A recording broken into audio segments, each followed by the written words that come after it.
হিজরির 10 মুহররম পবিত্র আশুরা। ঐতিহাসিক কারবালার ট্র্যাজেডির কারণে 10 মুহররম আশুরা হিসাবে পালন করে আসছেন সারা বিশ্বের মুসলমানরা। এই উপলক্ষে নূর মোজাজ্জেম হাফেজি ইবতেদায়ী এতিমখানা মাদ্রাসা আশুরা উপলক্ষে অনুষ্ঠানের আয়োজন করেছেন। তাদের প্রতিষ্ঠানটি হচ্ছে ঢাকা উত্তর সিটি কর্পোরেশনের ভাসানটেক থানা, ক্যান্টনমেন্ট থানা, পোস্ট অফিসের পশ্চিম ভাসানটেক মজুমদার মোড় 50 গজ ভিতরে কমিশনার অফিসের পাশের গলিতে অবস্থিত নূরে মোজাজ্জেম ইবতেদায়ী হাফেজি এতিমখানা মাদ্রাসা মসজিদ অসহায় দরিদ্র রাস্তায় পড়ে থাকা সন্তান, এতিম, প্রতিবন্ধী ছাত্রছাত্রী, শিক্ষারত, ধর্মীয় শিক্ষক শিক্ষিকা ও প্রতিবন্ধী শিক্ষক দ্বারা পরিচালিত।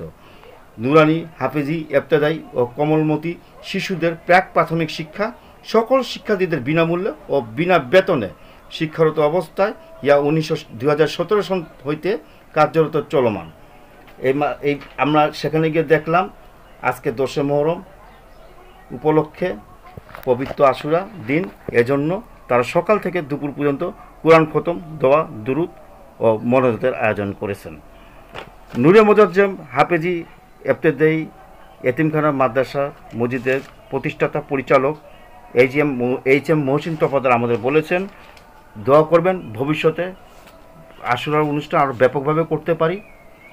আরও দোয়া করবেন যাতে প্রতিষ্ঠানটা তাতে আমরা আর্থিক সহযোগিতা পাই।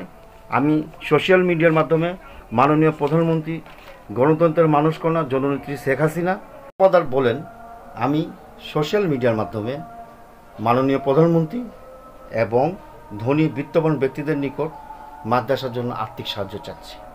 আশা করি আমার মাদ্রাসা পরিচালনা করতে সবাই এগিয়ে আসবেন, দোয়া করবেন প্রতিষ্ঠানটি যাতে আমরা সুনাম অর্জন করতে পারি।